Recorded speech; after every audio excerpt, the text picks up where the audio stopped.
वज़ीर-ए-आज़म के मुशीर बराए पार्लिमानी उमूर जनाब डॉक्टर बाबर अवान साहब हमारे साथ आज इस 1-on-1 नेशनल डिबेट में मौजूद हैं।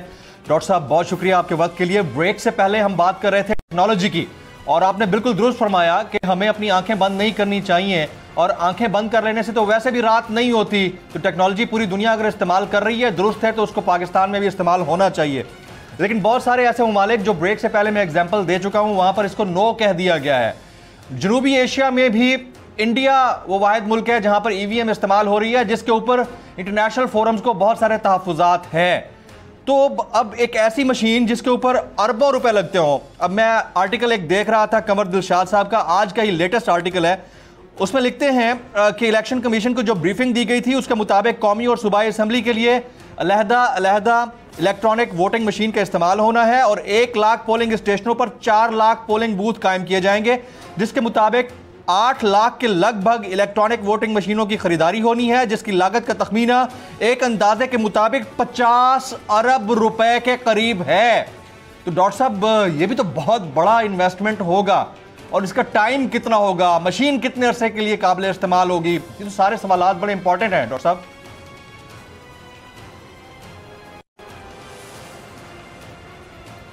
अच्छा, पहले तो मैं आपको बताऊं जमील साहब कि ये जो आपने जिस आर्टिकल जिक्र किया है, आजकल एक तरह की न्यूज़ है, किसी ज़माने में येलो जर्नलिज्म होता था जब रफ्तार सुस्त सी सिर्फ अखबार छपते थे। आजकल उसको कहते हैं फेक न्यूज़, उसके ज़ुमरे में आता है। क्यों, मैं आपको आखिर में बताता हूँ। पहले आपका जो असली सवाल है जी, उसकी तरफ मैं जाऊँ। असली सवाल ये है कि दुनिया के कुछ मुल्कों में आपने जो यूरोपियन ममालिक के नाम लिए जिन्होंने कहा कि अब इसकी ज़रूरत नहीं रही, वहाँ इलेक्शन की प्रैक्टिसेस और रिज़ल्ट और इंतखाबात के नताइज को तस्लीम करना, और वहाँ फेक न्यूज़ कोई नहीं चलाता। इतना फेक न्यूज़ का इतना बुरा नतीजा निकलता है वहाँ पे कि इदारे बिक जाते हैं, अखबार पूरा बंद हो जाता है, मीडिया सेंटर अरबों रुपए डूब जाते हैं और अदालतें ठोक बजा के जुर्माने करती हैं। एक दूसरा जो है वो ये है कि उन ममालिक में मुझे किसी एक मुल्क का नाम बताएं जहाँ पे किसी ने कहा हो मुझे क्यों निकाला, मैं नहीं मानूंगा, वोट को इज्जत दो, अपने बानी की कब्र पे जाके वो नाचे हों ये नारे लगाते हुए। वो ममालिक वो हैं जहाँ पे मिसाल के तौर पे आप जर्मनी की मिसाल लें। एक मिसाल आपको दे देता हूँ, एक मिसाल दे देता हूँ। मेरे ख्याल में चौथी उनकी टर्म है। डोनाल्ड ट्रंप साहब जब निकले हैं तो उन्होंने तो बड़ा, आपने कैपिटल हिल की बिल्डिंग नहीं देखी थी, वहां पर क्या हो रहा था, उन्होंने तो बड़ा वावेला मचाया कि मुझे क्यों निकाला। बाद में उनको स्नब किया गया, बट वहां पर यह मशीन इस्तेमाल होती है। Thank you. देखिए, थैंक यू, उसी की वजह से उनको स्नब किया गया। स्नब किसने किया? बाइडन के कहने पे तो स्नब कोई नहीं होता था ना, स्नब किया अदालतों ने। वो जिस अदालत में भी गए उन्होंने कहा था मशीन में से निकालो जो पिछला रिकॉर्ड है उसका।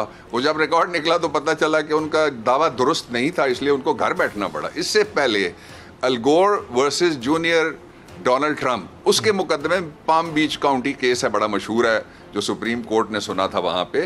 उसमें भी यही हुआ, जब उन्होंने नताइज चैलेंज किए, नताइज देखे गए जब और सारा केस सुना गया, तो अल गोर साहब जो थे उसके बाद वो मौसमियात के महकमे में और सारी दुनिया के माहौलियात के महकमे में जाके उन्होंने काम शुरू किया। बहुत बड़े आइकॉन हैं, दूसरे तो कोई पहचानता ही नहीं, सदर तो हो रहे हैं लेकिन उनकी लोग खिदमात इंटरनेशनली इस वक्त नहीं जानते। अल गोर को सारी दुनिया जानती है। बहुत अच्छी मिसाल आपने दी है।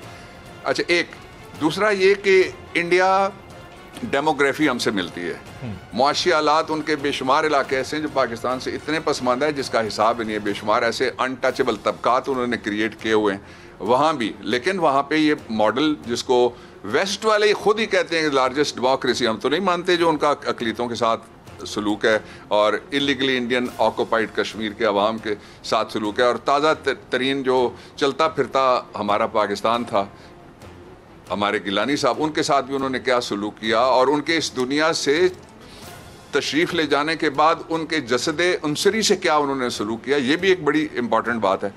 इसका एक दूसरा इसका जो पहलू है वो सबसे इम्पॉर्टेंट है। क्या अक्टूबर 2020 में हम ये बिल लेके गए थे, ले किया था मैंने खुद कौमी असम्बली में, वहाँ से लेकर आज तक क्या किसी ने कोई मुतबादल सिस्टम सजेस्ट किया है कि ये वाली मशीन नहीं वो वाली मशीन ले लीजिए और ये वाला काम ना कीजिए, आप कोई और काम कर लीजिए? Answer would be big yes और नो। आप बता दीजिए नो कि उन्होंने क्या मुतबादल दिया। हाँ।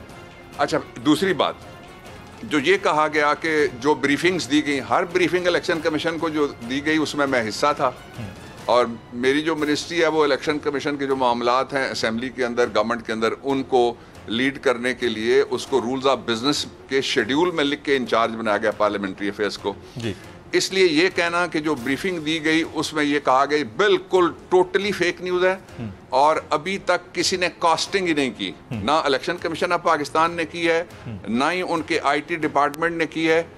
जो गवर्नमेंट ने जो बनाया वो क्या है, वो एक हमने नमूने का डब्बा तैयार किया जिसको प्रोटोटाइप कहते हैं और हमने बताया कि ये मशीन ये होती है और इसके फंक्शन ये होते हैं। वो पाकिस्तान के कौमी इदारों ने बनाई है, हुकूमत ने नहीं, रियासत ने बनाई है एक। उसके अलावा 5 या 6 मशीनें वो हैं जो इलेक्शन कमीशन ऑफ पाकिस्तान को, हमारे पास जो आता है हम कहते हैं इलेक्शन कमीशन ऑफ पाकिस्तान से सेक्रेटरी पार्लियामेंट्री अफेयर्स राब्ते में रहते हैं, वो उनको कहते हैं ये देख लीजिए। पिछले हफ्ते भी उन्होंने एक मशीन गालिबन देखी है 10 दिन पहले। तो ये जो जितनी भी मशीनें हैं वो कमर्शियली यूज हो चुकी हैं। जो प्राइसिंग है, जब इलेक्शन कमीशन ने अभी तक टेंडर उन्होंने देना है, हमने जो एक्ट भी नहीं पढ़ते अल्लाह के बंदे और उस पर तबसरा कर देते हैं, उसमें लिखा हुआ है election commission shell procure the EVMs कि वो प्रोक्योर करें, हम नहीं करेंगे। उसके लिए वो पहले टेंडर देंगे या जो भी तरीका वो इस्तेमाल करेंगे। वो कॉस्ट उन्होंने अभी नहीं लगाई, हमें तो पता ही नहीं होना इसलिए कि गवर्नमेंट ने खरीदनी नहीं है। तो इनको कैसे जिनकी आप बता रहे हैं कि किसी ने मैं यहाँ पे क्लियर कर दूं, थोड़ा सा रहम करें। डॉक्टर साहब मैं यहाँ पे एक चीज क्लियर कर मिसाल देता हूँ, मैं आपको यहाँ पे एक चीज क्लियर कर दूं। एक सेकंड जी वो ये कि आप जिस तरह कह रहे हैं कि फेक न्यूज हो सकती है, तो वो होती होगी जब वो न्यूज की सूरत में लिखी जा रही हो। But a person who was actually former secretary election commission of Pakistan, he gave his own ideas about the machine और उनका एक आर्टिकल है, तो आर्टिकल तो फेक न्यूज के अंडर नहीं आता, ये एनालिसिस में आता है। उनकी तरफ से एक प्रपोजल समझा जा सकता है। मैं कंवर दिलशाद साहब की बात कर रहा हूँ। आर्टिकल देखिए, अगर फेक न्यूज़ की आप बात करते हैं जिससे बंदा डिफेम हो, तो डिफेमेशन का ऑर्डिनेंस आप पढ़ लीजिए। कोई चीज़ बनाएगा, बोलेगा, साइन बनाएगा, बोलेगा, किसी जगह लगाएगा, उसको फैलाएगा, सब उसी जुमरे में आता है। उसकी डेफिनेशन की तरफ इतना मैं सिर्फ कहूँगा। असल बात और है, मैं आपको एक और तरह से मिसाल देता हूँ। मैं किसी शख्स की बात नहीं कर रहा, मैं जनरलाइज्ड बात करता हूँ। पाकिस्तान में आपने देखा कि इतने बड़े बड़े नाम बन के मुआशी माहिरीन बैठे हुए हैं, सारे के सारे गवर्नमेंट में रहे हैं। जितने टीवी पे आते हैं ना, उनमें से कोई एक भी आप निकाल के शायद ही दिखा सकें या मैं आपको बता सकूं ये गवर्नमेंट में नहीं रहे। पिछले 73 सालों में सारे गवर्नमेंट में रहे। कुछ तो ऐसे हैं जो 4-4 दफ़ा गवर्नमेंट में रहे।